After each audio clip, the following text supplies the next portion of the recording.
Welcome to New Orleans, the Big Easy. I'm Chris Mikowski for the American Battlefield Trust, and we're here in one of the most exciting, dynamic cities in the country. New Orleans is the birthplace of jazz music, known for its Creole culture, world-class cooking, and of course, Mardi Gras celebrations. Founded in 1718 on a north bend of the Mississippi River, 100 miles from the Gulf Coast, New Orleans has been under French rule, Spanish rule, French rule again, and finally American rule, making it one of the most European cities in all the country. The Mississippi River has been the lifeblood of this city, with riverboats bringing commerce up and down, turning this eventually into the largest city of what became the Confederate States of America. Over the course of its long history, New Orleans has been the site of America's largest slave market. It has survived civil and social strife. And of course, it suffered through the largest natural and man-made disaster in American history, Hurricane Katrina. But the story of New Orleans is the story of invigoration and survival. We're going to explore this rich, wonderful musical history of New Orleans here in this field trip. We're going to have battles and boats, pirates and presidents, and of course, the largest real estate deal in American history. As they say here in the French Quarter, laissez les bons temps rouler. Let the good times roll.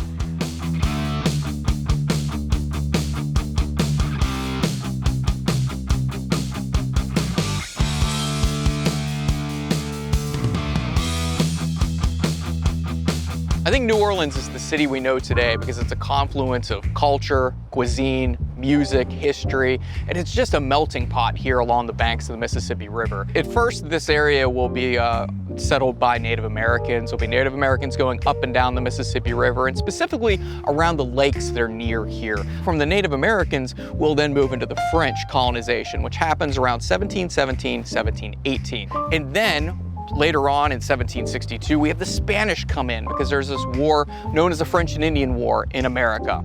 And the French aren't doing all that well. So they go to their Spanish allies and say, hey, can you take this city as well as this land off of our hands so it doesn't go to the British? And then around 1800, there's this guy named Napoleon Bonaparte, and Napoleon cuts a secret treaty with the Spanish once again and says, I'm gonna take back New Orleans as well as this Louisiana territory. And it's everybody coming down here along the Mississippi River to just an awesome city.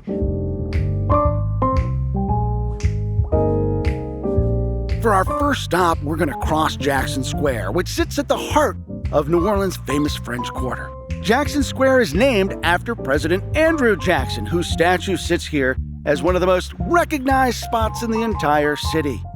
Jackson was a hero of the War of 1812 and went on to serve 2 terms as president. His statue was dedicated in 1856 and was an important symbol during the Civil War. Today, it's an iconic spot in New Orleans. The Louisiana Purchase doubled the size of the United States, and the epicenter of that moment took place here at the Cabildo on the west side of Jackson Square. This building has served a key role in New Orleans history, and now, today, it serves as one of its best museums. Let's go explore.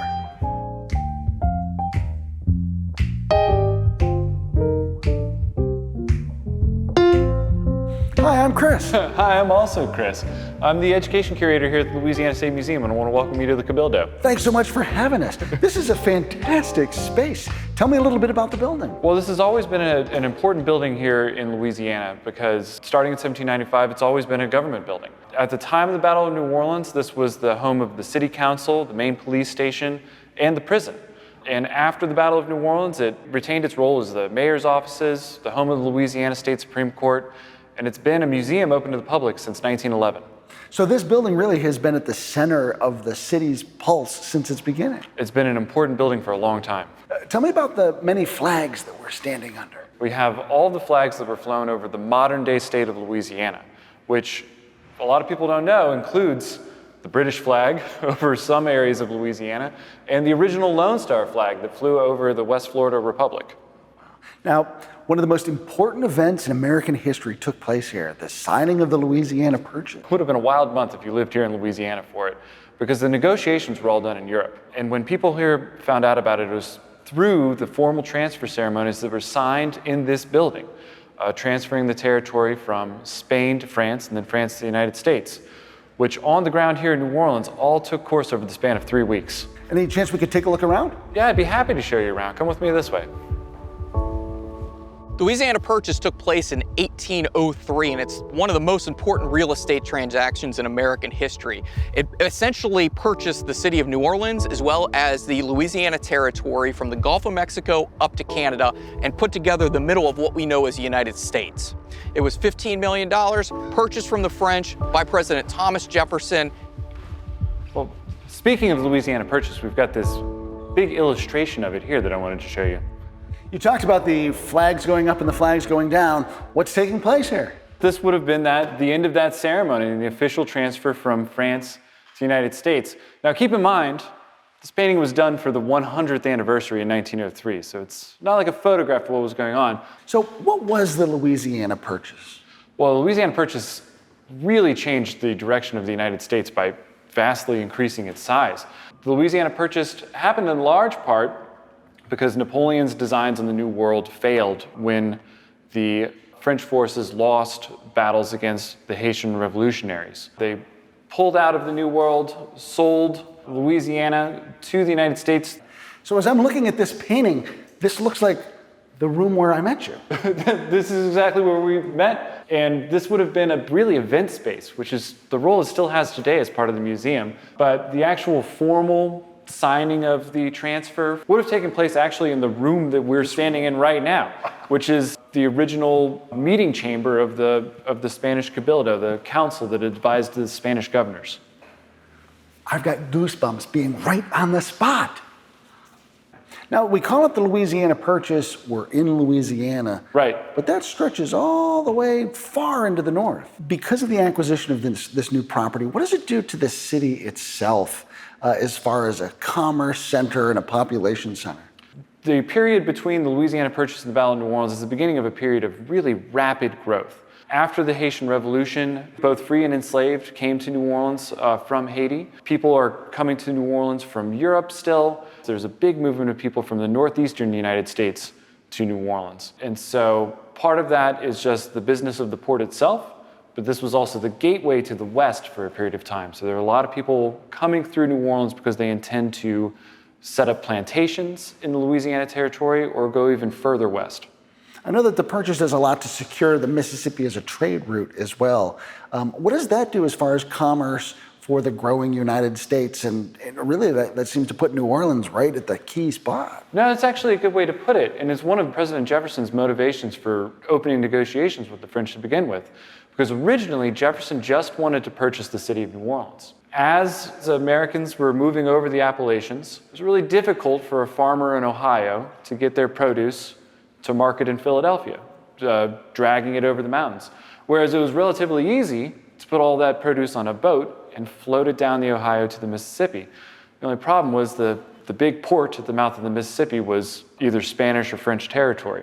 Depending on the day, pick a day. Right. So this didn't bode well for a growing United States. A growing United States needed a port that its western farmers could use. So that's why Thomas Jefferson opened up negotiations to see about acquiring just the city of New Orleans, and then was surprised to find out, due to events in Haiti, France was open to selling much more than just the city. I've got to kind of think, too, about the slave trade that comes through New Orleans over the course of its history. And New Orleans plays an important part because of its ability to move slaves up and down the Mississippi as well. Absolutely. And later in the 19th century, when New Orleans becomes a very large, very wealthy city, it's a wealthy city because of its intense role in the slave trade, because of the way that it would connected the river to the rest of the world. So you've mentioned the Battle of New Orleans several times. Yeah. You've got a lot of material about that. Can we go take a look? Yeah, let's come take a look. We're going to go in this room over here.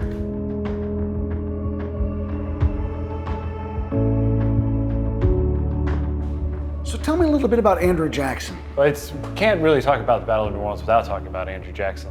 As you might know, most of the War of 1812 didn't go very well for the Americans. There were some big strategic losses, and so the news of an American victory at the Battle of New Orleans came as kind of a shock to a lot of the nation and a lot of the world. And it instantly promoted Andrew Jackson from being a frontier military commander to somebody of national prominence.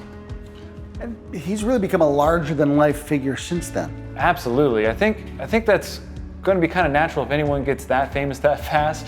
But there are a lot of myths, some of which start all the way here at the beginning at the Battle of New Orleans. He survived a duel and walked around his whole life with a piece of bullet in him. Yeah, and he was kind of frail. You always see him depicted as being pretty thin, and I think one of the reasons he was so thin is because he was wounded.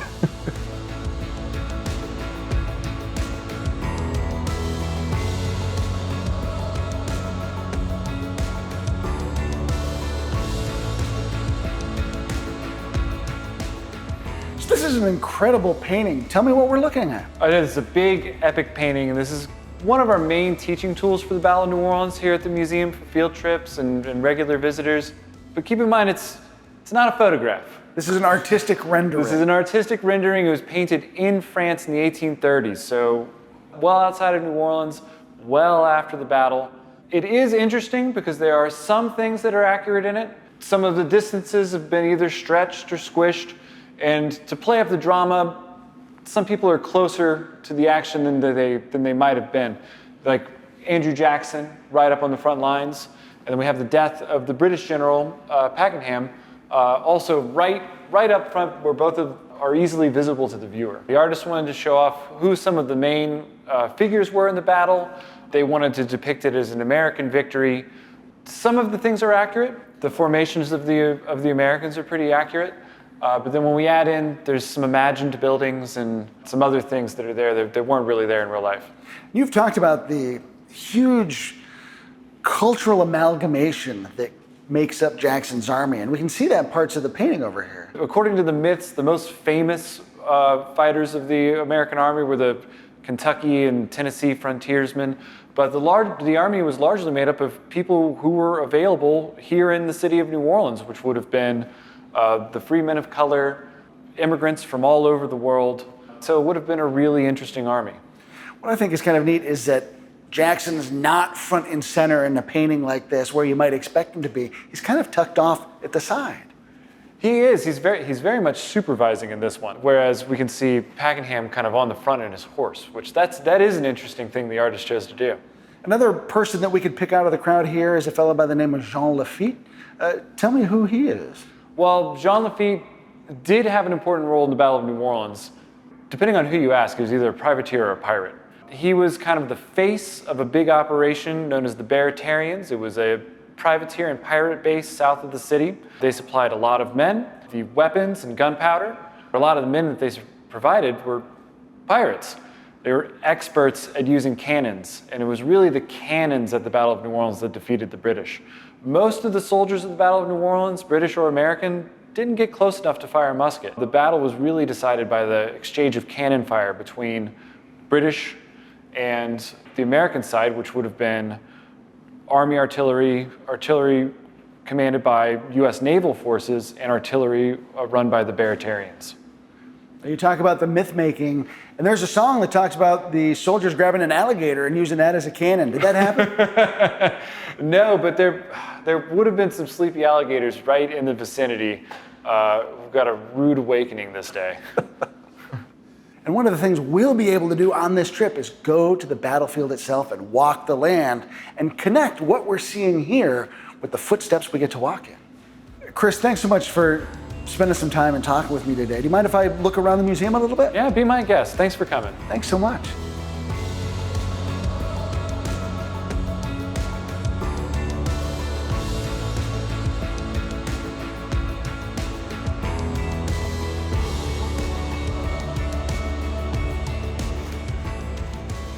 Sometimes a drone doesn't do it justice. Seeing the French Quarter spread out like this, the cathedral to my left, the Mississippi River, that big ship coming up which illustrates the lifeblood of this city and all the commerce that's come up and down that river.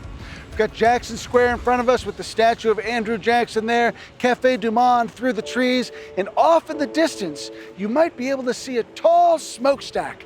That's the Chalmette Battlefield, where the Battle of New Orleans took place.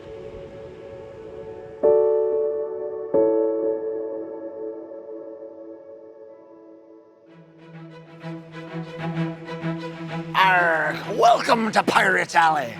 Piracy was actually a problem in the Gulf of Mexico, and allegedly the pirates would come to shore and in this area spend their treasure. Now, much of what we know about piracy in America is cloaked in legend and myth, and a lot of that actually happens to be based on a 1950s Disney movie called Treasure Island, based on the Robert Louis Stevenson novel. For modern audiences, a lot of that's grounded in the Pirates of the Caribbean, another Disney production. One of the most famous pirates was not Johnny Depp or Yul Brynner, but Jean Lafitte. Both the British and the Americans tried to convince Lafitte to come in on their side in the War of 1812. Andrew Jackson won out because he offered a better deal.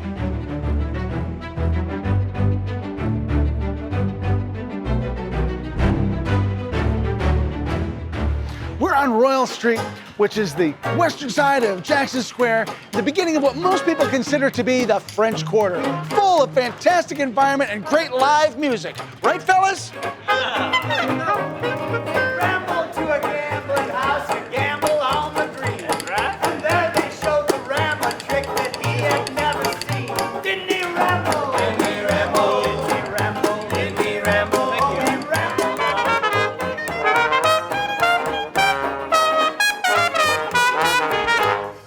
Woo! Oh, didn't he ramble?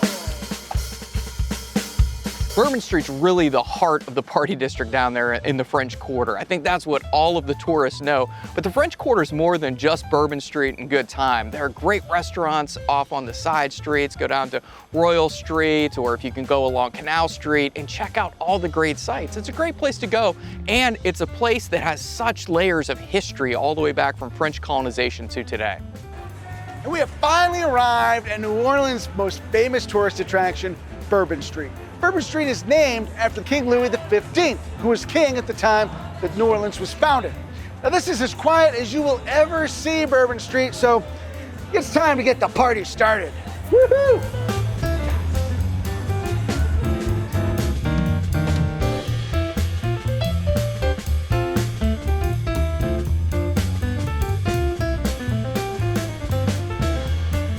As I continue to explore the French Quarter, I find myself on Chartres Street, the Rue de Chartres. It's named after a city in France that has one of the most impressive cathedrals in the country, which is appropriate because this street runs in front of New Orleans Cathedral.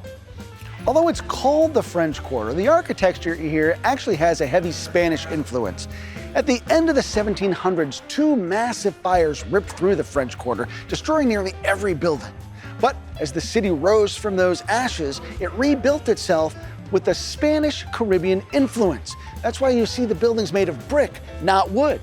You also see the buildings crowded in close to each other, blocking out the sunlight with narrow streets to provide plenty of shade for pedestrians as they walk here in the summertime. And as anyone who's visited New Orleans in the summer knows, it can get pretty hot and humid.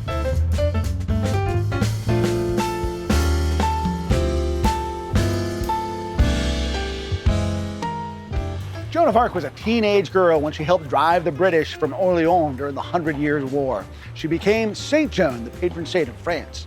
The country of France donated this statue to New Orleans, and Joan has become the unofficial patron of the city.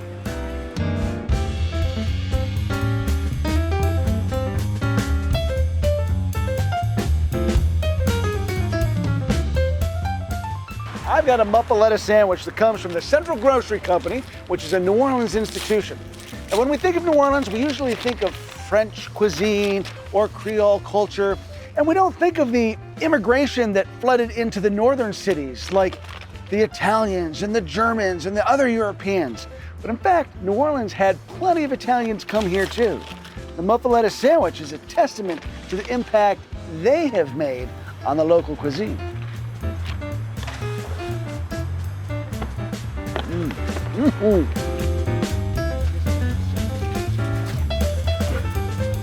Beautiful day in the city, isn't it?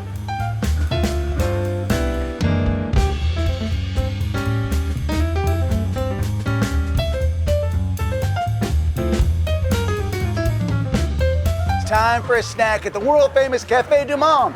Beignets, café au lait.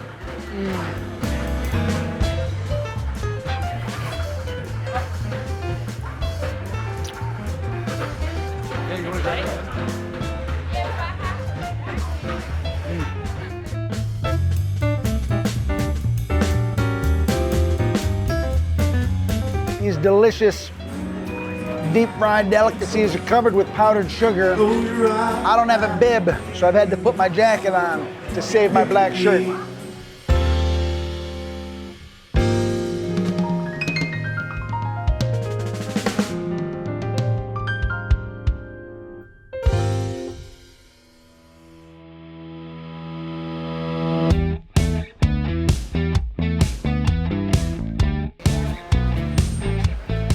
Time for lunch, but rather than fend for myself, I'm going to get some help from the experts, some of the leading food experts in the world at the New Orleans School of Cooking.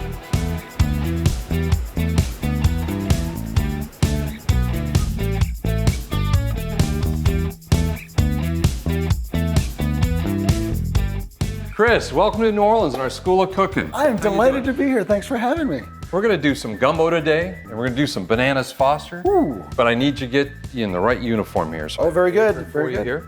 You wanna put that on? Side behind you. Oh, so I will feel like an official chef. Now, I've got to warn you, I'm not a cook. I don't know much about this. I'm trusting I'm in good hands. Yeah, here's how this works, all right? I'm gonna coach you through this. If you loved what you cooked, well, that's due to superior coaching, right? On the other hand, if you don't like it, well, you did it. My It's fault. on you, right? My So fault. it's win-win for me, all right? So when we're cooking, 4 things make up flavor, not just what we taste. First is what we see with our eyes. Second is what we smell with our nose. The aroma comes up our nose, and the back aroma that comes through our mouth up the backside. And third is texture, and finally is taste. You change any one of those 4 things, you've changed the flavor dynamics of that dish. So when we see something or smell something that's good to eat, our salivary glands and digestive juices automatically start to operate. And we usually don't even know that's happening. Let's talk a little about who the people were that brought all this, okay? We probably have the best fishing in the world between the Gulf, the bayous, the lakes, the streams, the rivers. Wonderful fishing for finned fish and shellfish alike. We're also blessed with wonderful hunting, but what we're not blessed with is dry feed. And so you will not see any waving fields of wheat, oats, rye, corn. It's just too wet. We could grow 3 things. Indigo for making blue and purple dye. We don't do a lot of that anymore. Rice, we've been one of the largest producers of rice in North America for more than 300 years. And sugarcane. The French arrive with Africans from the Senegambia region of West Africa. The French have this idea of smooth sauces, lots of spices, slower cooking methods. And it is a fact of our culinary history, the French were never happy with the food they had here because they didn't have those ingredients. The natives show us how to take the sassafras roots and make a crude root beer. They show us how to take the young, tender leaves of the sassafras and dry those and grind those, and that makes something called filet, which was initially medicinal. But they also found it was a natural thickener. So remember I said we can't grow wheat down here, and until we could buy wheat to make our flour, to make our breads and roux, filet was one of those things we used to thicken our gumbos in those days, okay?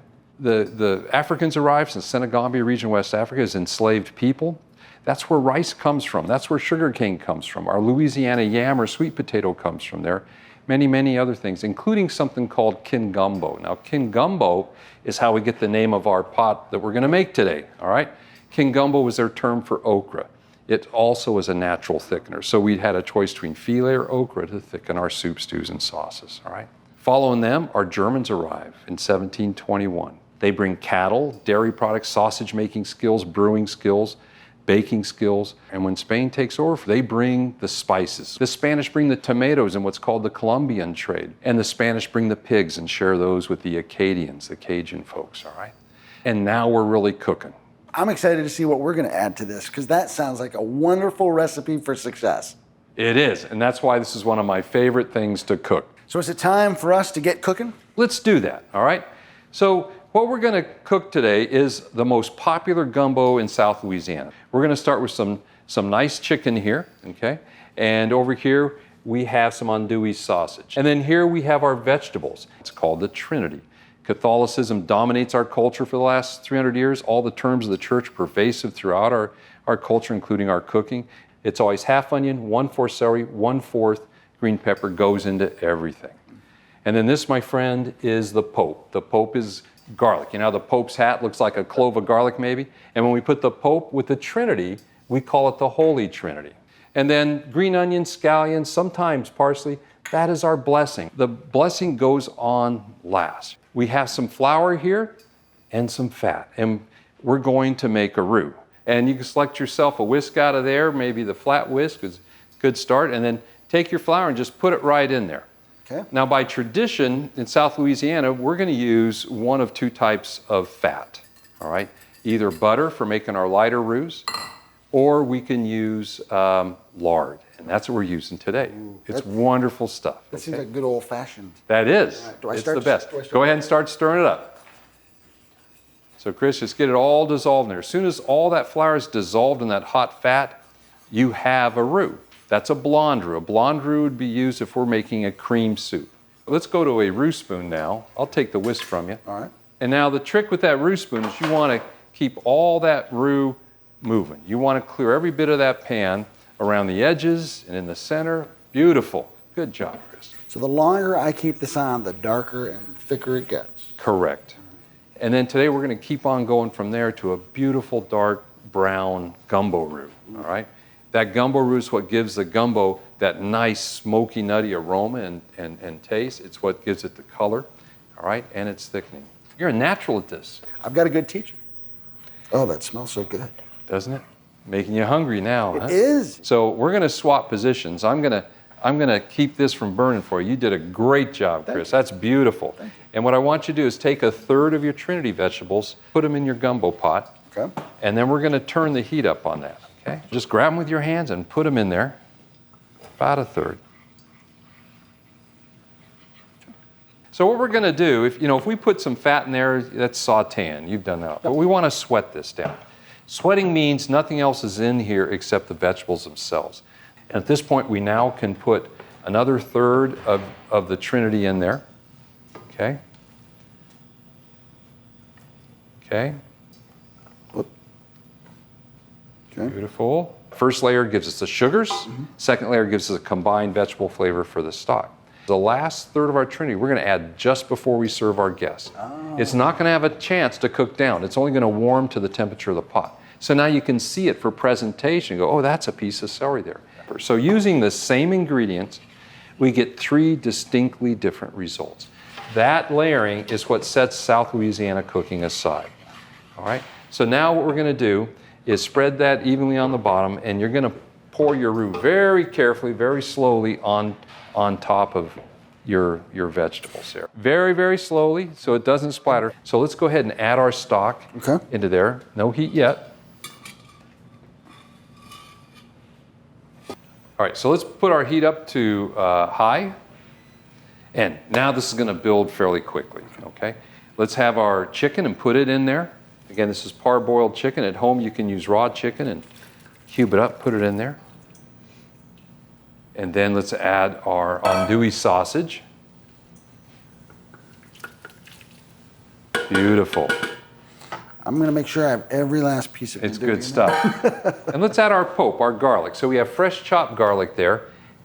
Okay. We take whole cloves of garlic, go ahead and add it. whole thing? Yep. And we put that in a food processor and grind it down really fine. So it's going to cook down. You're not going to see it for presentation. You're not going to get individual texture, but it's going to flavor the sauce. So we're going to layer that garlic as well. On the far right there, you see there's some dried garlic. Let's take that, spin that lid off. And Chris, what I want you to do is just dust the top of that with that. You're going to spin the lid off of that one right there. Okay? And just give a good dusting to the top of that.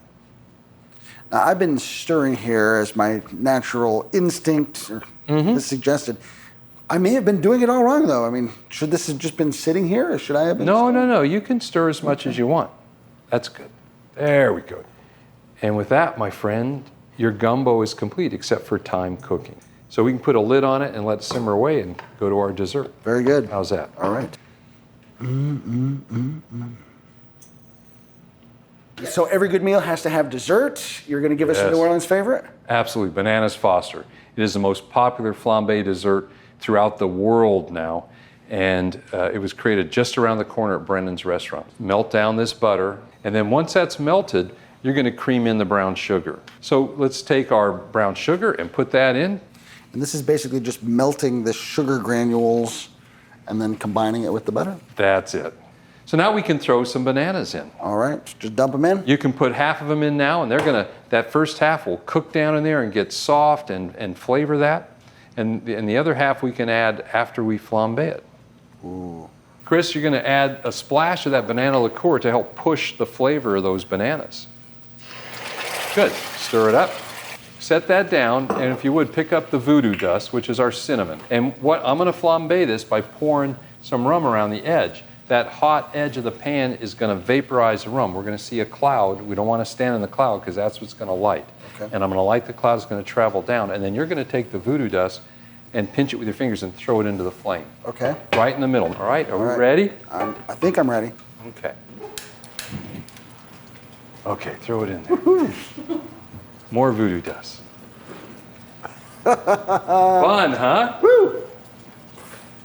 Tom, thank you so much for an exceptional lunch. I can't wait to go and eat our delicious creations. You're welcome, Chris. You did a great job. Thank Let's you so taste much. it. All right, let's go.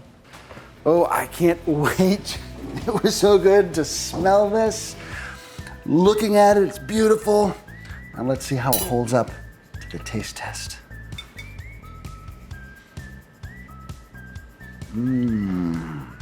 Tom is a good instructor. This is perfect.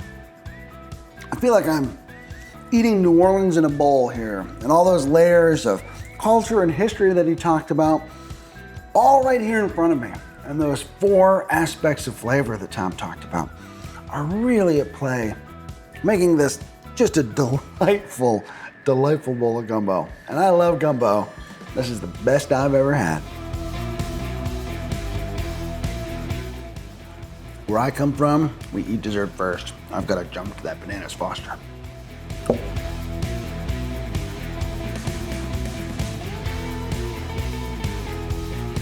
The warm bananas, cold ice cream. This is a fantastic dish that's doing a lot for me on a lot of different levels, but most importantly, it's delicious. I don't want to have to eat and run, but I'm going to because there's so much more to cram in here on our visit to New Orleans. Hats off to the chef, and hats off, most importantly, to Tom.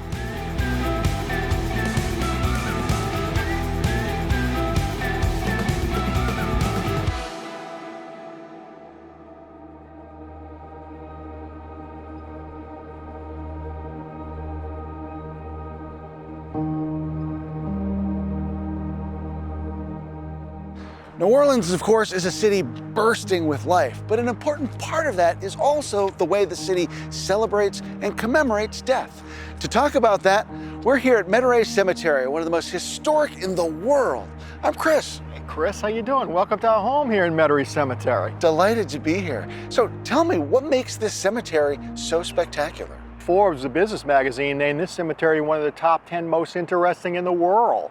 So with that, you know we have some unique cultures. And one of the things that I noticed as I first came in are all of these above ground tombs. Why are they all above ground? Above the ground because we have what they call multiple burials in singular spots. Because of our lack of land here in New Orleans with water on both sides of the city, and because we're below sea level, we have what is called reuse of burial property, which is multiple burials in these above ground locations.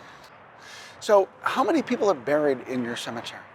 Cemetery's been through 6 major hurricanes, and so far as cemetery records, I can tell you I feel pretty confident we're well over 100,000. I'm going to tell you closer to between 110 to 115,000 people are buried in this cemetery. Truly a cities of the dead. Now, as I have walked around and explored, and you mentioned the cities of the dead, but the layout of the cemetery really does a lot to help us navigate through. Tell us how the cemetery is laid out. 35 years prior to it being a cemetery, it was a successful race course, a horse racing course called Metairie Race Course. And the actual oval formation of the cemetery is designed around the actual race course itself. Yeah. So that explains a lot of these circular rows that we see. That's exactly the reason why. Yeah. Now, people might be more familiar with this cemetery than they realize because it's been in movies, it's been on TV. Can you tell us a little bit about that? We've had a few movie shoots out here. Most recently, the Your Honor, a Showtime series. We've had numerous shoots from NCIS New Orleans. So, any chance we could go and look at some of the highlights? Surely. Let's take a look.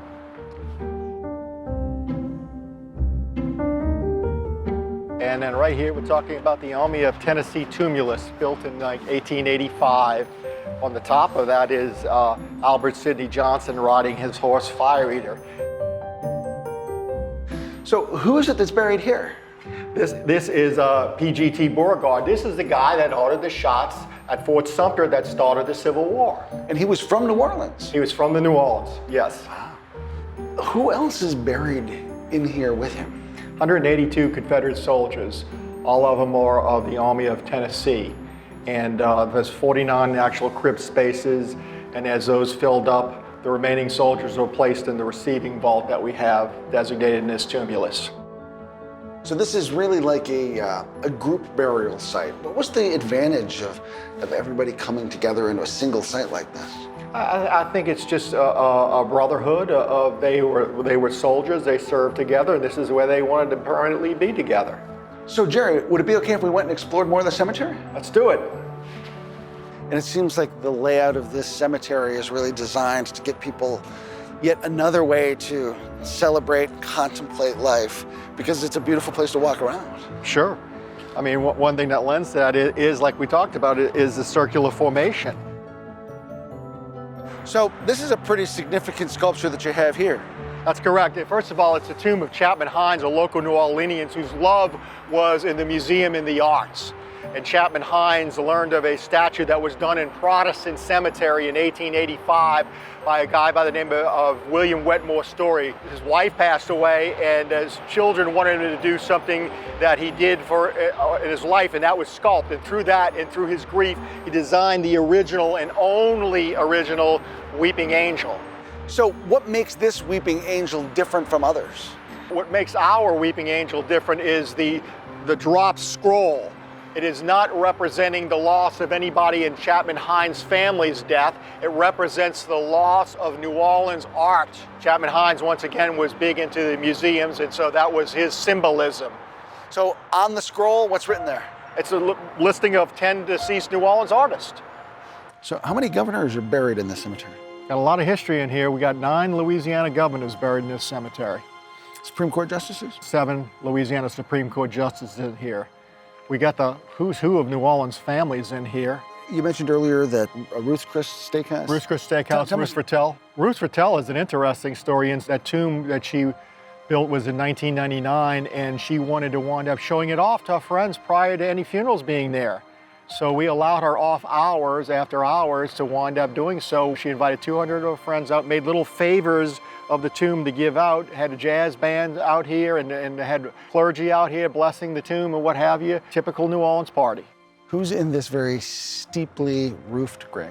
The only African-American Louisiana governor. PBS Pinchback, who's buried in there, served 60 or 30-day period of a Louisiana governor who was impeached. So in order to fill that gap, they legally appointed PBS Pinchback as a Louisiana governor. Tell me a little bit about Jefferson Davis and his presence here. And when Jefferson Davis passed away, he was buried in this tumulus here.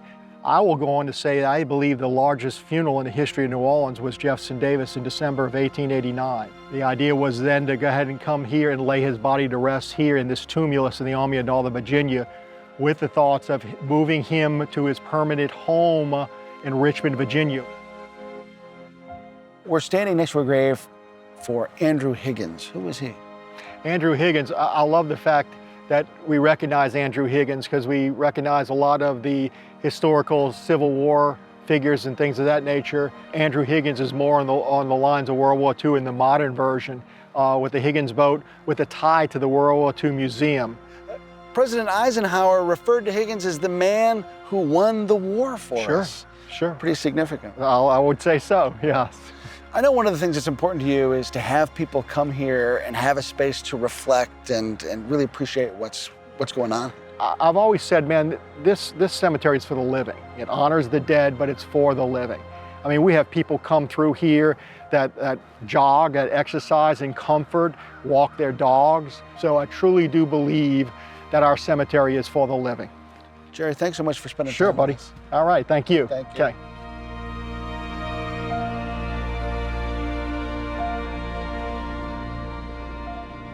New Orleans was the largest export port in the world in its heyday.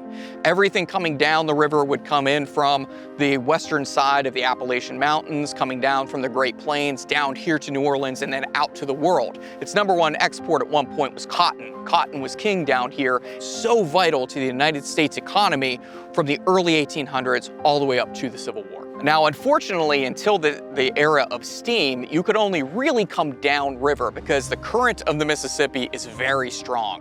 And so you could float down the Mississippi to New Orleans and bring your goods and go out to the Gulf of Mexico. But coming back up is very difficult.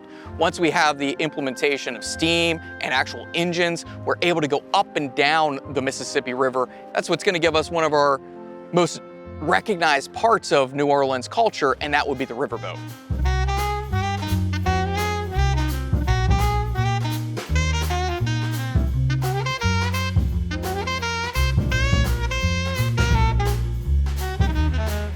As we head downriver, we leave the edge of the modern city and we can see the French Quarter passing to our right.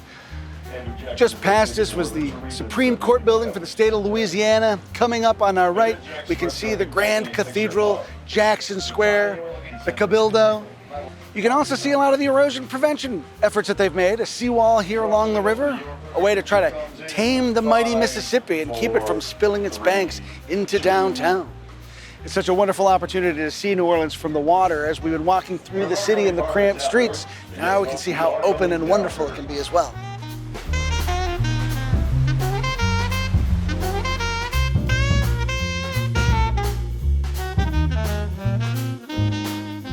A spoonful of sugar helps the medicine go down, but that's a lot of sugar.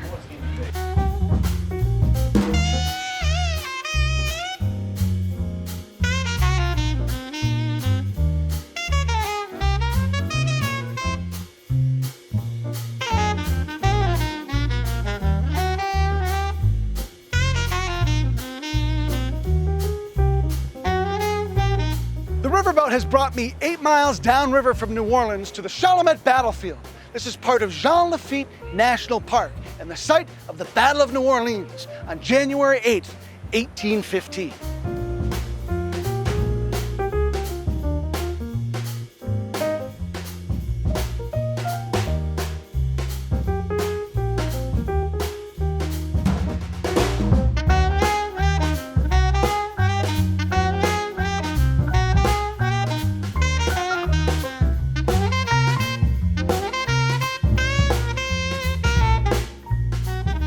Hi, I'm Chris. Hi, I'm Ranger Amanda. Thanks for having me. So, what is Chalmette? We're in a small town outside of New Orleans. We are at the site of the Battle of New Orleans. Where does it get the name Chalmette? It gets the name Chalmette from the man who had his plantation here. Now, I understand that there's a witness to the battle that's still here. Yes, there is. It is this live oak. So this is a witness tree, which means a tree that was here at the time of an event, saw it happen, and is still here for us to connect today. How old is this tree? It's about 300 to 400 years old, so it's seen all of that history. Wow. So I love to be where history happened. Can we walk in the footsteps out on the battlefield? Yes. So Amanda, tell me about this low marshy area that we're walking next to. These are the remnants of the Rodriguez Canal. It might not look like much today, but at the time of the battle, General Jackson had the local enslaved men from the plantations dig it out to be a moat, several feet wide and several feet deep. So it is. That's one barrier. So it's filled in since then, but it used to be a lot bigger, huh? A lot bigger, something that the British couldn't walk across, and behind that, he piled the mud. So we have the reconstruction of the rampart now, but back then that was also several feet high. I also see a few artillery pieces here. Can you tell me about those? These artillery pieces are actually functional for one. This is an 18-pound naval cannon. Wow, that is an impressive piece of artillery. And here are field cannons. Now that must have been a hassle to get these pieces of artillery across the swamps and into position here. But worse if you're British, How come? because they didn't realize that they had to row 60 miles from Ship Island all the way to Lake Bourne, and then more boats and more walking with all their cannons and cannonballs and food and horses and everything else. So tell me about this position here. Where are we at? What is this? Right now, we're behind Line Jackson. Line Jackson is everybody that General Jackson could get to fight with him. So you have everybody from free people of color, from here and from Haiti. You've got volunteers from Tennessee, Kentucky, Mississippi, the citizens of New Orleans, whether they be just merchants or even pirates. We had pirates manning cannons here. Pirates behind the cannons. Wow. What happens when the battle starts? How does the battle start? Tell me about that. The battle starts at dawn. The British march on the morning of January 8th, and they're depending on fog to cover them. But then that lifts. So you just have thousands of men dressed in very bright red coats headed this way.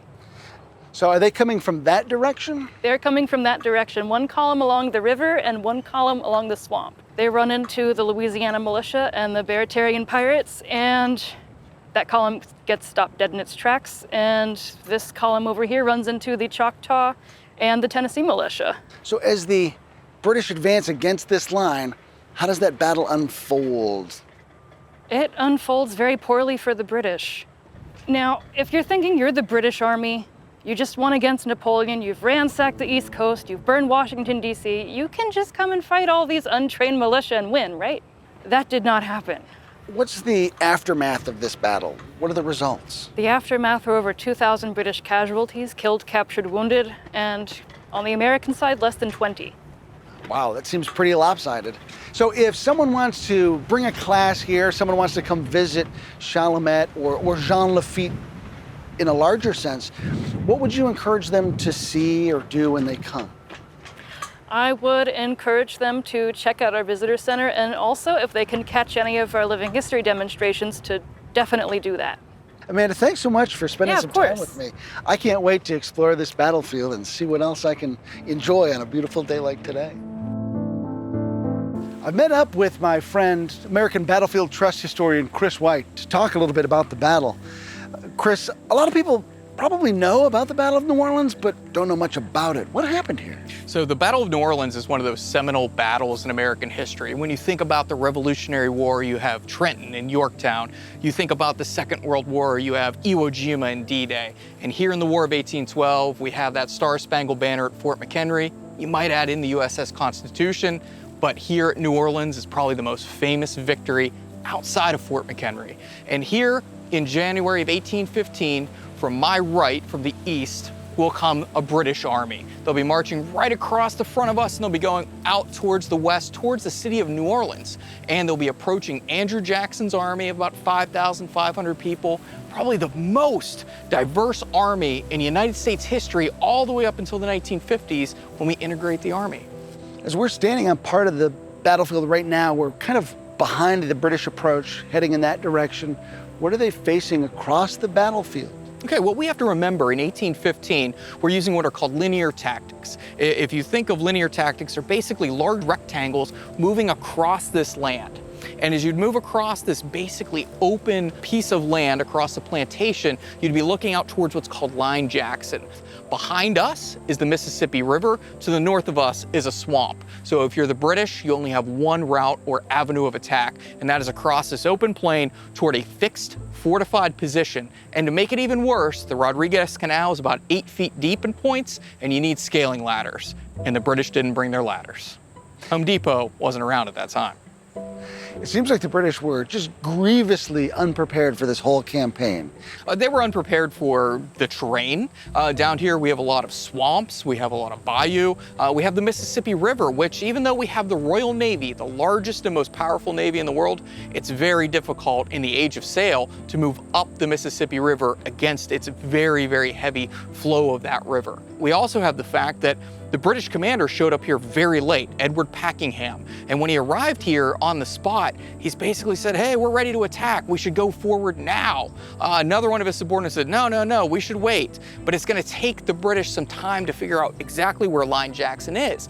Then we're gonna have long boats or launches that are gonna bring supplies up here, including men and material. And it's not always deep enough to bring these boats. So you have to carry them across some of these swampy lands like portages. So to try to bring cannon across muddy swamp, that's not fun. Then you have snakes alligators, and any other type of critter and insect that you can imagine. So this is very inhospitable terrain to fight a battle. And then it gets cold on them. Then it got cold, even though we're in near the Gulf of Mexico, it got cold on them. They're not prepared for that. And when you're wearing wool uniforms, which become very heavy whenever they become water laden, and they will absorb every smell you can imagine, they're also going to be very cold because they don't dry out quickly. So what are the results of this battle? Results of the battle are fairly straightforward. The British will attack across these fields, and more than 2,000 of them will become casualties. A casualty is someone who's killed, wounded, missing, or captured, including their leader, Edward Packingham. And as these British go across the field in those large squares or rectangles, linear tactics, they will buttress up against Line Jackson. But a British officer will actually jump inside of the lines and say, "Surrender!" And as he looks around, none of his men have come with him. And the Americans will seize him as a prisoner of war. Most of the officers that are out on this part of the battlefield will be shot down, killed, wounded. And probably the most important ramification of this battle is it sends Andrew Jackson to the White House. Yeah, number one, it is going to raise the national morale of the United States. Remember, Louisiana just became a state less than 2 years earlier. So now this is going to make them feel like a part of that United States. It is also going to, in a war where the United States lost most of the battles, give them one last victory. And it is going to help propel Andrew Jackson, his victory down here, a few decades later into the White House. And he'll be the only two-term president between his presidency and another guy we know as Abraham Lincoln. Chalmette National Cemetery was founded in the wake of the American Civil War to collect dead who were killed in the Gulf region. But there are interments here all the way up through Vietnam, some 15,000, some of them unknown. As we explore New Orleans history and we talk about the War of 1812, we talk about the Civil War, we talk about World War II, it's important for us to remember the cost of those wars, not only on the soldiers themselves, but on communities just like New Orleans, who on the home front had to bear that cost.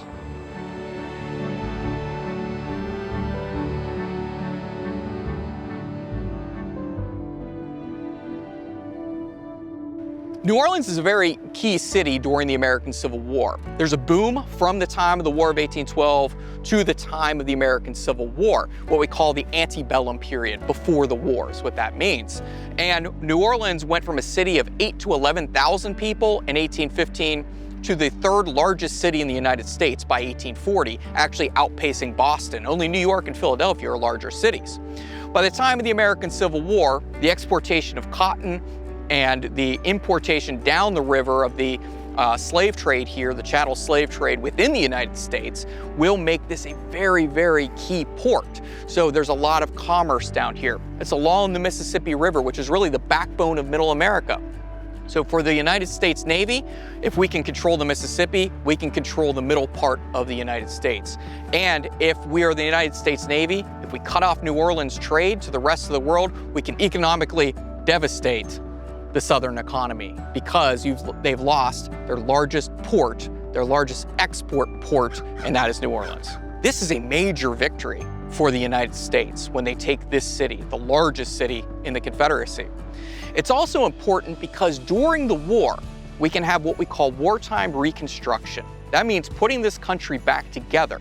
And in the midst of the war, New Orleans will be a case study for the United States government, what will work and what might not work.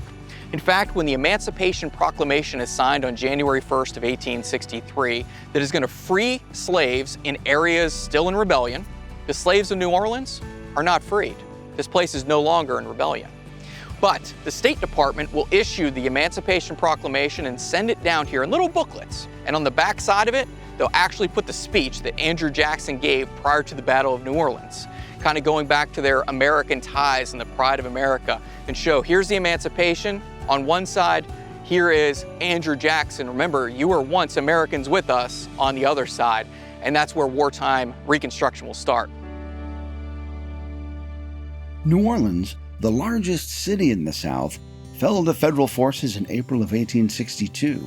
But in the post-war years, famous Confederates traveled to and from New Orleans, including former Confederate President Jefferson Davis and the man who ordered the firing on Fort Sumter, Pierre Gustave Toutant Beauregard. In 1893, when Davis's body was exhumed from the nearby Metairie Cemetery, destined for reburial in Richmond, Virginia, it lay in state in the hall. Reportedly, 60,000 people passed through the building and paid their respects. Today, thousands of artifacts tied to Davis, New Orleans, and the Southern Confederacy are housed in this repository, Louisiana's oldest museum. Thanks to Pat Rickey and the museum staff, Chris White and I have the opportunity to share part of its collection with you. Hey man, how you been? Oh, it's great to see you again. Thanks for coming. Thanks for having me. So we have some cool artifacts to look at. We have some awesome artifacts to look at. So, one of the best ways to connect with history is to actually get your hands on items that witnessed a historic event or took part in that historic event. As you're down here, you're inside of a curatorial collection. This is a place that's behind the scenes in a museum, roughly where we store most of the artifacts. We don't always get to show things off to the public, kind of like this drawer here. Civil War era folks and folks from throughout history are just like us. They do a lot of things that we do. If you're a soldier in the field, you're gonna rely on your housewife. And your housewife, Jenny, might not be in the field with you, but this housewife might be. And this is actually a piece of fabric that can roll up. And inside of it, you'll have buttons, you'll have sewing implements like needles, as well as thread. And these types of housewives are integral to every soldier's life. Every soldier's going to carry one of these in what we consider a large satchel or purse called a haversack right on their hip. Soldiers of the Civil War, North and South, love two things. One thing is coffee. If Starbucks existed in 1861 and you invested right before the Civil War, you would be apple rich today. The other thing they love to use, and we do not endorse this at the American Battlefield Trust for students, is tobacco. Tobacco is something that's traded as a commodity. It is going to be traded for coffee from Southern troops because tobacco grows predominantly in the South. So they'll trade that for coffee, the Southerners. They'll also trade newspapers and other items. This is an actual bag of tobacco from the American Civil War with tobacco still in it, as well as its original label. But down here, for some of the ladies, we have Winnie Davis's collection. And Winnie is the daughter of the President of the Confederacy, Jefferson Davis. Here's a parasol. This parasol, which is very delicate, is like an umbrella that won't keep rain off of your head because this is a cloth one. But being here in the deep South, especially in New Orleans, you want to keep that hot sun off of you. So you would extend this on the hot days and hold it over top of your head. We'll also have some items like tea sets. This one was actually hand painted by Winnie's mother for her. So these artifacts really help us connect with these people in a way that reminds us that they're just like us. Yeah, absolutely. Any generation from history is just like us. They deal with the same things. They get hot, they get cold, they're hungry, they're scared. Artifacts like these are tangible connections to our past. So as we slide down here, we have more things to look at? Yeah, these will be items that are more tied to what you think of as a soldier's daily life. Swords of various shapes, sizes. We have knives over here. This is a sword that's inside of the scabbard. The scabbard is simply the outer holder. Many of the swords would have a hilt on them, which protect your hand. How in Return of the Jedi, when they're fighting with lightsabers, are they not chopping off each other's hands? Because you see the lightsabers sliding up and down. They don't have these protective hilts.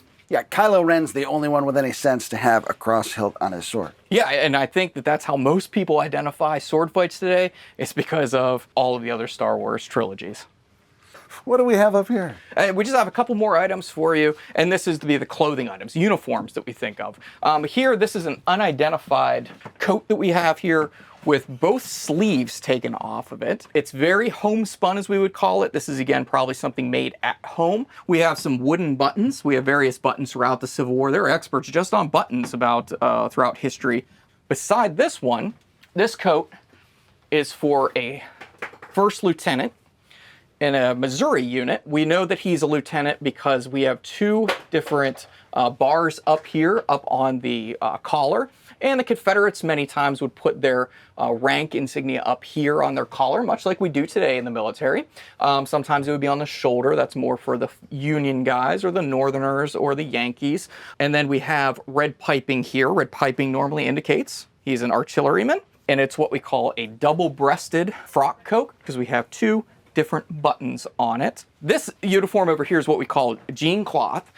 We know he's an officer, it's unidentified, but the interesting thing about this one, we have our Austrian braids on the sides. That's going to indicate he's probably at least a second lieutenant, which is the lowest ranking of all officers. He may have been a first lieutenant, depending. We don't see any insignia up on his shoulders, and we don't see any around his collar. And every one of his buttons on the front of this coat and on the back of his coat are actually Union buttons. So that may have been captured somewhere, he may have traded for them, he may have found them, we don't know. But this is how this coat would come about. And I know that you're probably getting ready for lunch, or maybe you've come from lunch and need to have an afternoon drink. You know, I can offer you some tea if you like. I say, it's tea time. This is allegedly the tea kettle that would have been in the camp of a Confederate general named John Bell Hood. But for a Civil War era teapot, this thing is quite impressive. That's a lot of tea. And this is not all that we have for you, Chris. We have some cool things to show you on the other side of the collection. Oh, fantastic. Let's go take a look. All right, Chris, we saved some of the best for last here. This looks like a collection of items that have direct connections to New Orleans. Yeah, absolutely. These items that we have here are really, really interesting. We have over here a collection of a very, very Creole general, Pierre Gustave Toutant Beauregard. His name's just fun to say. Beauregard is buried here in New Orleans, but he has deep ties to the Civil War. In fact, he was the commanding officer of the Confederate forces near Fort Sumter in Charleston Harbor in April of 1861. He ordered those first shots of the American Civil War.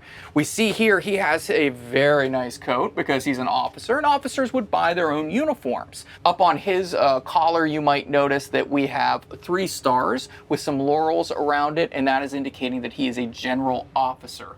We have his spurs. These are very ornate spurs that General Beauregard has here. There would have been leather attached to them so that they would actually be attached to his boot heel. We have his epaulets. These would not normally be worn in the field. These are more for dress. These would go up on his shoulders and show that he is an officer. Very impressive. They had various hats. This is probably a cooler hat here. And over here we have a really, really cool piece. This is a piece of history. Now everything here is a piece of history, but this one probably more so than others. And this is a walking stick made out of the original flagpole from Fort Sumter that was there in April of 1861. Beauregard had the flagpole taken down, brought back here to New Orleans, and made walking sticks out of it and gave them out as presents to some of his friends. So literally standing here holding that flagpole that would have flown above that fort whenever the Civil War actually began. Wow. Finally, I want to point out here a canteen. A canteen is a soldier's best friend. This is what you're going to carry water inside of. This is wool-sided with the soldier's name and company and unit on it. Having walked on battlefields where this soldier had walked with this equipment, what an amazing way to bring history together.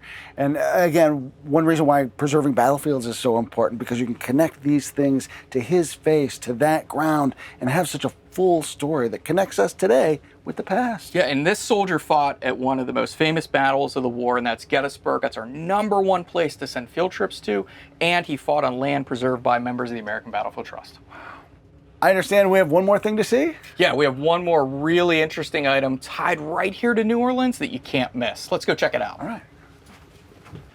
Chris, this is the last piece I didn't want you to miss here. Now, I'm seeing red, white, and blue. I'm seeing stripes. I'm seeing a star, but this doesn't look like a flag I'm used to. Yeah, flags are extremely important on both sides in the Civil War, and you'll notice a variety of flags. On the battlefield, they'll usually be in the center of a line, and if you see that flag go forward, you know you should go forward, or if you fall back, or if it falls back, you should fall back. If it stops, you should stop. So they have a purpose. Also, they could send signals using flags, but in cities like New Orleans, Washington, D.C., and others, there are going to be flags everywhere. This flag, though, is very special, and it's a little faded over time. It's 160 years old, so forgive it. But this is the flag of secession whenever you're going to break away from someone or something. And this is the flag of secession that flew over New Orleans in 1861, January 26th, when the state of Louisiana secedes from the Union.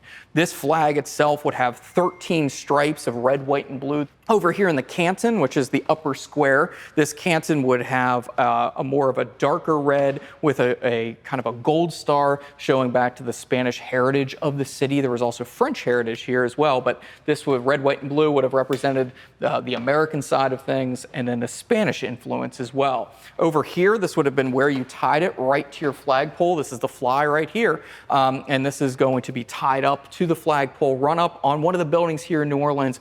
This would have been one of the first indicators that Louisiana has seceded from the United States. And this flag is one of those pieces of history, rare pieces of history, that most people wouldn't even know what it is when they walk by it. It is an incredibly rare artifact, and what a privilege to be able to see it. Yeah, it's fantastic, in fantastic shape, and we're lucky to have it. Chris, thanks for taking the time to show us through the collection here. Thanks for stopping by. We really appreciate it.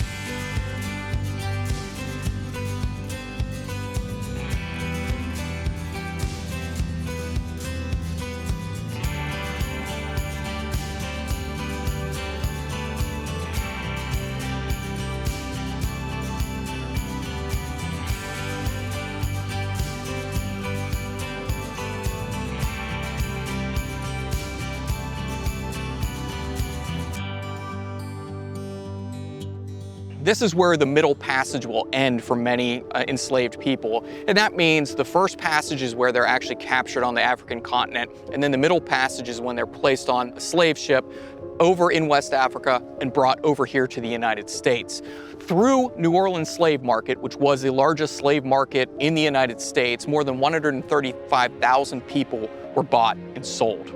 The slave trade here in New Orleans was vital to its economy, but it was also in some ways vital to its culture. We get jazz music from Congo Square, and that is where many of the enslaved Africans were allowed to go and actually play drums and play their own music and have their own sorts of culture on Sundays. And it all kind of melts together whenever you have the French, the Spanish, and the American influence, and then you add that black culture into it, and that gives New Orleans a flavor, if you will, unlike any other American city. The New Orleans Jazz Museum celebrates the history of jazz in all its forms. Jazz is America's quintessential music. What better place to learn about this art form than in the city where jazz was born? This city is alive with music everywhere. You can't come to New Orleans without having some jazz.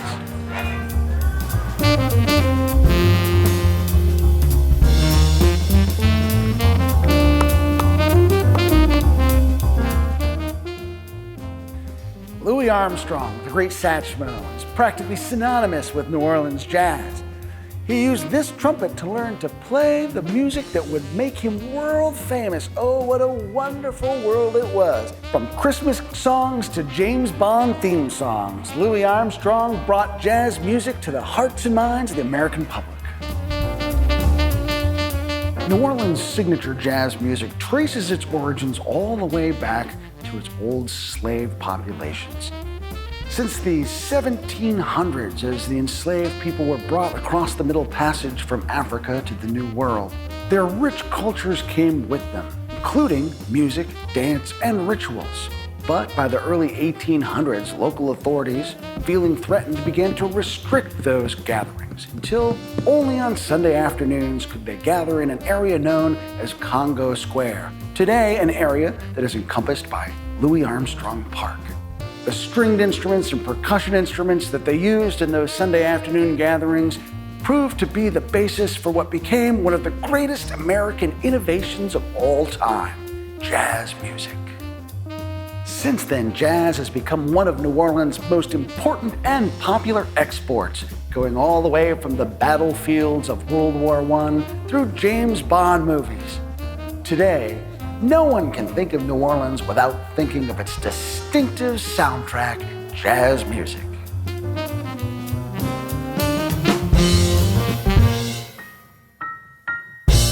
The overall arc of history in New Orleans is a very large one. It would have a very high peak, low lows, and it would be up and down like anyone's history. But But after the American Civil War, we will have some issues here in New Orleans with race relations.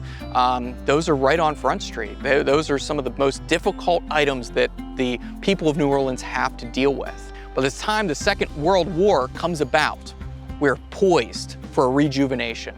And that is based around Andrew Jackson Higgins and his Higgins Industries, which will help that shipbuilding here along the Gulf Coast and specifically here in New Orleans.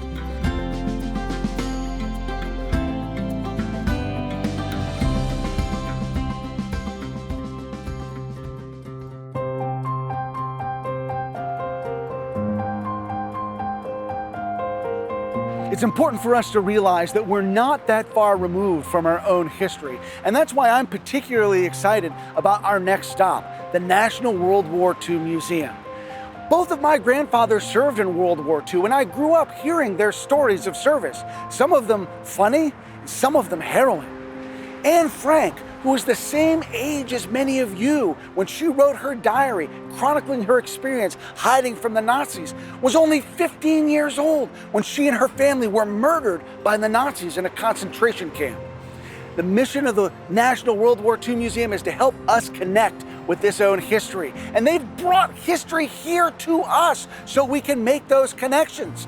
These sections of seawall behind us were part of the Atlantic Wall, part of Nazi Germany's defenses to try to keep out the Allied forces. And we can come and stand here and connect with this history.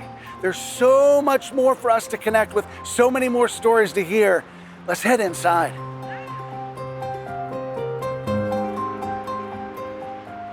Hi, I'm Chris. Hi, I'm Joseph Tingley. Welcome to the National World War II Museum. Oh, this place is amazing. Thanks for having me. So tell me a little bit about the museum. Yeah, absolutely. So we were founded in 2000 as the National D-Day Museum. We actually opened on June 6th. D-Day. Yep, D-Day. So we opened up as the National D-Day Museum. As you can probably tell, we've expanded a little bit since then to cover not just D-Day, but all of World War II. So why is it that the World War II Museum is here in New Orleans? Yeah, that's a great question. We get that one quite a bit from visitors. The reason is on D-Day, one of the very important pieces of military equipment that was used were landing craft, like this one here, right behind us.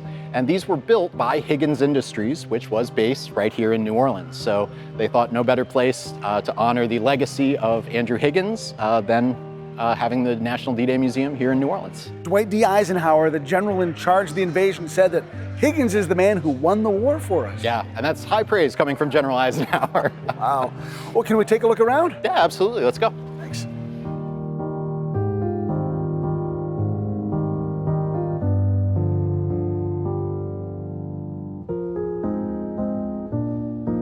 So America wasn't really ready for the war, was it?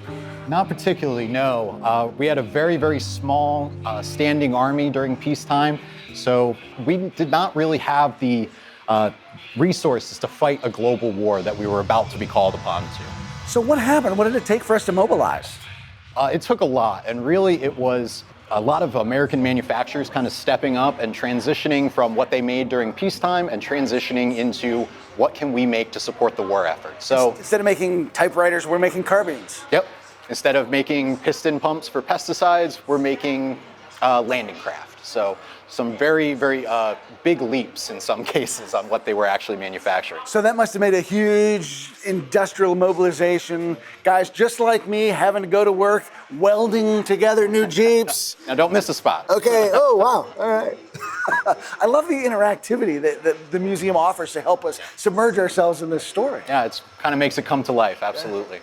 So now, this wasn't just guys going off to war when the time came. This was women going into the workforce to fill a lot of those jobs. Yeah. Tell me a little bit about that dynamic, because it's a huge, huge step for women. Yeah, it's one of the first times that women are entering the workforce in great numbers. The United States, they have to supply soldiers to fight this war. So who's going to be left to manufacture the tools that these soldiers are going to need when they go overseas? So they see putting women into factories as a way of freeing up men to go overseas in the military and fight. So we see images like Rosie the Riveter, You Can Do It. How important was that for American society? Because that must have been a pretty big change. It was a very big change, absolutely, and it's going to change a lot about the fabric of American society. That being said, after the war for the most part, most women are going to kind of be pushed back into more traditional roles, unfortunately. As we stand here in front of this wall, and I'm seeing a lot of math happening here, a lot of zeros and commas, which mean big numbers. Yeah. And this really speaks to the impact that this war has on every human being in America. Absolutely. The sheer amount of materiel that is produced by the United States during this time it's just difficult to fathom. Like, some of these numbers are so large that you really can't even wrap your mind around how much of this was produced. Wow. Well, let's take a look at more of the museum and see how things look on the front lines. Yeah, absolutely. So, Joe, outside the museum, there are pieces of the Atlantic Wall, and now we're inside the recreation of one. What is it the museum's trying to help us understand? Yeah, I think so often we think of the experience on D-Day from kind of exclusively from the American perspective. So in this space here, you're kind of seeing it from a little bit of a different perspective, from the Germans. So behind us here, you can see what they would have seen on the morning of June 6th. Kind of just stormy seas, and eventually thousands of ships of the Armada that is going to be launching D-Day are going to come into view slowly. D-Day obviously is one of the most famous events of World War II, and it's probably the event that most Americans know best. We know it through the works of Stephen Ambrose, for instance. Stephen Ambrose was probably one of the best historians of World War II. He was a great professor here in New Orleans. His most famous work was Band of Brothers and his D-Day book. That's what really made him famous. D-Day is the beginning of that road to Berlin. It's actually part of the much larger campaign.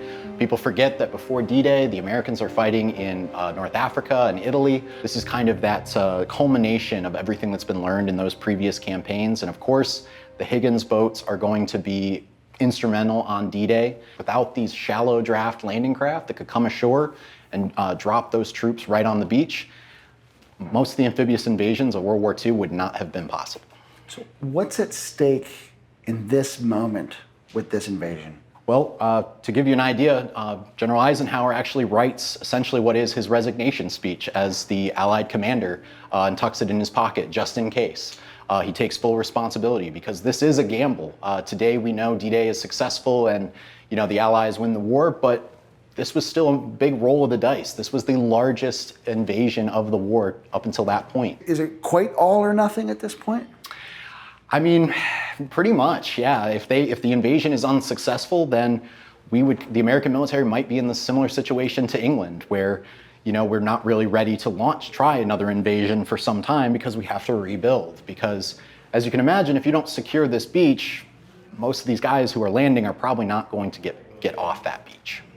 I see behind us cloudy skies, and when you talk about what's at stake, the weather was poor, the situation was murky, people didn't land where they were supposed to, some of the airdrops didn't go well. So that's a really terrible set of complications right off the bat. Absolutely, and it really speaks to the strength of the plan that so much went wrong on D-Day, but it was still a successful military operation. When the Allies come ashore, especially at Omaha Beach, there is going to be a lot of resistance. The invasion at Normandy is essentially gaining a foothold for the rest of the invasion of Europe. This is just step one in that road to Berlin. The paratroopers are dropped hours before the invasion here on the beaches. Their goal is to kind of secure positions called causeways, so basically roads and avenues off of the beaches so that those infantry, once they've secured the beaches, can actually move inland.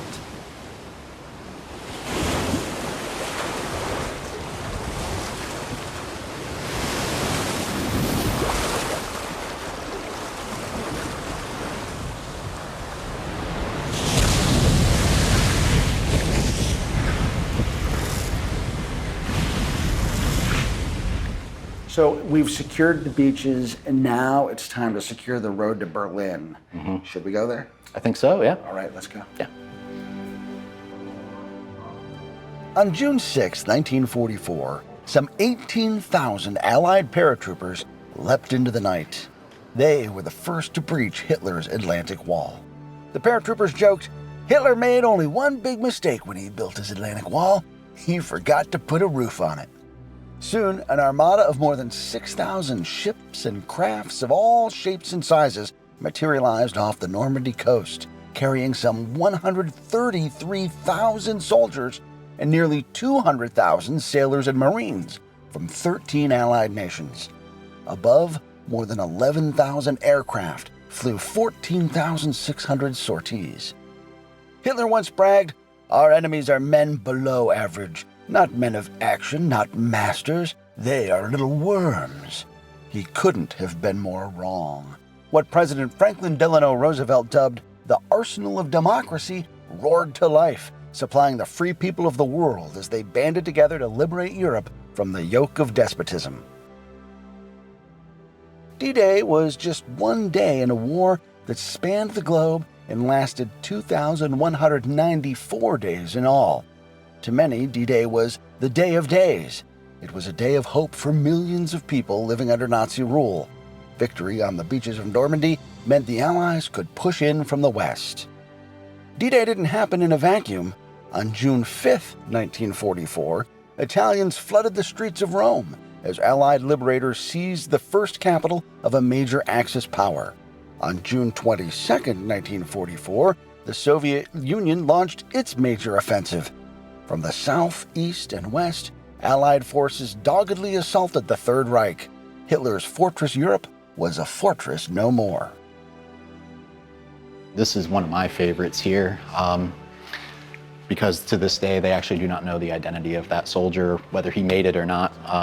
So, you know, if you think about it, that could be the very last photo of him ever taken. And so here you can see just troops streaming ashore. This Higgins boat is probably heading out to pick up a whole nother batch of soldiers to bring on board, bring to shore. So the hedgerows of France. Yes. And I can see a couple rifle barrels sticking out, but I think we forget how impenetrable these hedgerows were. And what was it like to be in the hedgerow country? Oh yeah, soldiers who are in that doing the fighting there, from what's called the breakout from Normandy, which D-Day is obviously a success, but it takes a while to clear Normandy, partly because of these hedgerows.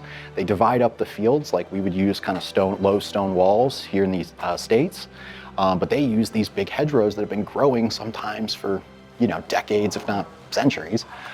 So they're very hard to get through. They actually, American GIs actually end up putting makeshift bulldozers on the fronts of their tanks just to get through these. And a lot of these soldiers talk about how, like we have with the barrels coming out here, you could be advancing through a field and have no idea somebody was in that hedgerow because they were so thick and they almost blocked out sound too from neighboring fields. So for a while, a lot of GIs were saying that we were measuring progress by how many fields we took. It wasn't miles, wasn't yards, it was how many fields we could take in a day. So we have arrived at a sign that says Germany surrenders. Yep. Our road to this spot was a lot easier than the Allies. How long does it take the Allies to get from D-Day to this point?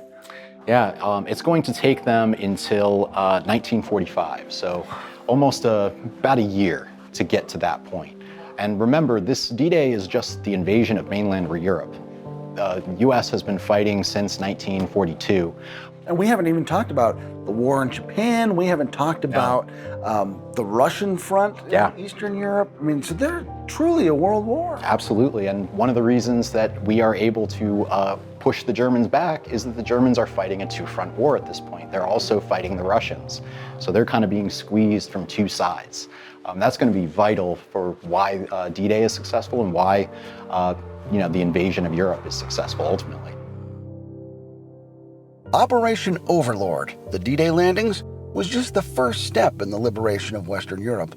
The Normandy campaign lasted nearly 3 months and involved a staggering 2.7 million soldiers. The fighting was intense. Bombings leveled cities. Inhabitants fled their villages. Fighting across France displaced tens of thousands of people. On August 25, 1944, the French capital of Paris fell to the Allies, marking the end of the Normandy campaign and the opening of the next chapter of the fighting in northern France.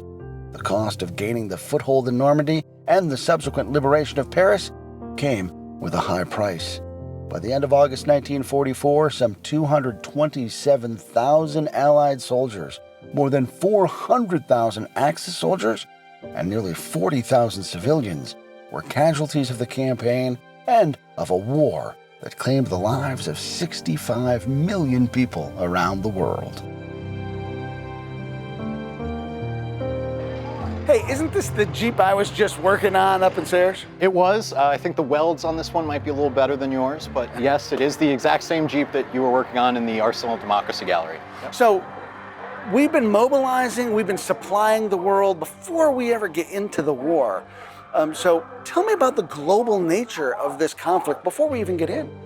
Yeah, before we even enter the war, China is being invaded by the Japanese. They're kind of expanding their empire in the Pacific. The Soviet Union, Hitler turning on the Soviet Union. They're initially an ally of Nazi Germany's, but eventually Hitler invades Russia. So this is really a war that kind of touches every corner.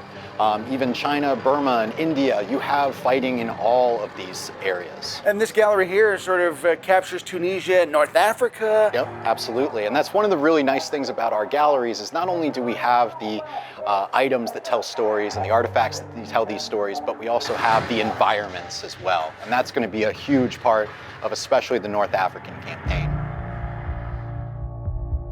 The Allied liberation of Europe didn't start on D-Day. It had been in progress in the air since the British Royal Air Force first bombed Berlin on August 25, 1940. What followed was the greatest show of air power the world has ever seen.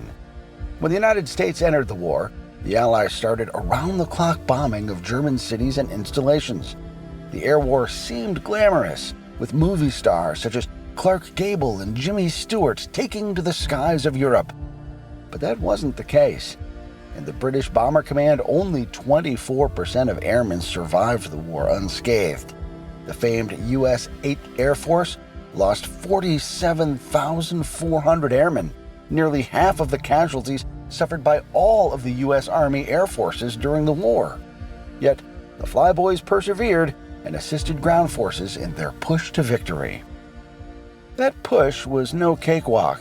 Allied soldiers fought in the deserts of North Africa, the imposing mountains of Italy, the dense hedgerows of France, and through the dark and foreboding forests of Belgium and Germany. The largest and costliest battle in United States history is famously known as the Battle of the Bulge. On December 16, 1944, Hitler launched a last desperate gamble in the West, seeking to drive a wedge between the Allied forces and cut off Antwerp's vital port. Hitler's forces rolled into the Ardennes forest. The Germans called for the Americans to surrender when they met a pocket of American resistance at Bastogne, Belgium. The American response was one word: nuts. The 101st Airborne Division held back repeated German assaults before being relieved. And Bastogne today is nicknamed the Nuts City. As the Allies fought their way across Europe, I just see this destruction. What was the impact on Europe itself? I mean, Europe is going to take years, really, to recover from all of this. One of the very common tactics that's used in Europe is concentrated bombing. So entire cities, in some cases, are pretty much flattened. Obviously, this is going to create thousands upon thousands of refugees. And it's going to take a long time for Europe to kind of bounce back from this. And that's one of the things that the United States does help with, is the rebuilding of Europe with things like the Marshall Plan. Kurt Vonnegut wrote about the destruction of Dresden, Germany specifically, but it's a larger metaphor for the destruction that takes place. Can you speak to that at all? What you see in Slaughterhouse 5 is very similar to the scenes that you're seeing all over Europe. Not just in Germany, but also in France and in Belgium, and of course the Soviet Union as well. They bear the brunt of a lot of the early campaigns of the war. So there's going to be a lot of destruction and a lot of work to be done to rebuild Europe. And of course, Vonnegut really wrestled with the senselessness of it and just the apparent randomness. Yeah, and that's something that civilians are going to learn, and that soldiers on the front lines are going to learn, is that in war, a lot of times the difference between life and death comes down to where you're standing. A couple more feet to the right, you might be safe. A couple feet to the left, you might not be. How do you recover from something like this? It's going to take all of these soldiers and civilians probably decades, really, to recover. The men who begin the road to Berlin, who start that road to Berlin in North Africa, they're gone by this point. These men are basically different people because of the experiences that they've gone through here in Europe. The road to Japan was no less harrowing. Japan initiated war with China in July of 1937. From there, the Empire of Japan attacked French Indochina, and then, on December 7, 1941, the United States. A tenacious island-hopping campaign spearheaded by the United States Navy carried the Allies to within striking distance of Japan's home islands.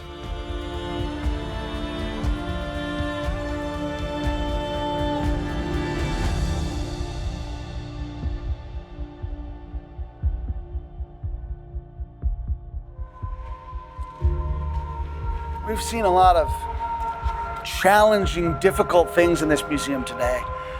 What does the museum do to help teachers grapple with those issues in a classroom? Yeah, so we understand that teaching a lot of the issues related to the Second World War is difficult for teachers in many ways that bring those topics to the classroom. So we do a lot with teachers to kind of give them a toolkit. We do professional development here at the museum and also abroad, where we help teachers to kind of address some of these very heavy topics. We also produce our own curriculum guides that teachers can utilize in the classroom to help them with these conversations, and also some of our virtual field trips as well that kind of help teachers to bring this all together in a way that is beneficial for their students.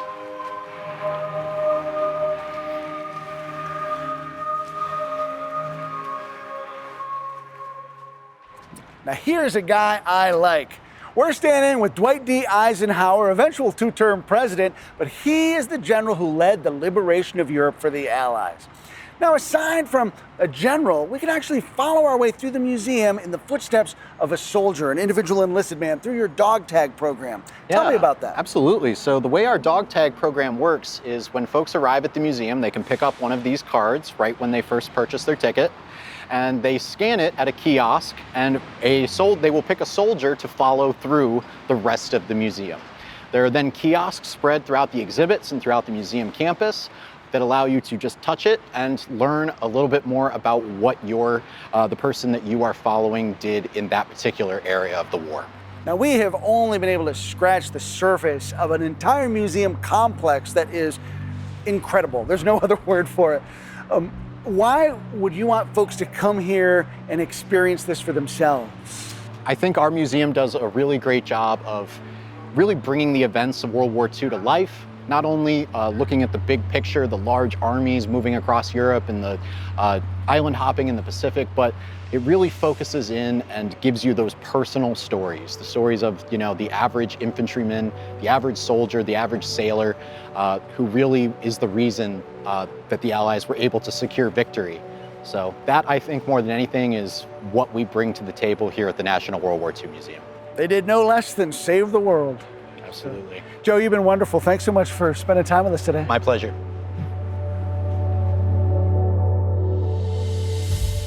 Thank you to our friends at the National World War II Museum for hosting us and for telling the story of the American experience during the Second World War. What I love about New Orleans, it's a city with a life of its own. It has its own personality, and you don't get that unless you come down here.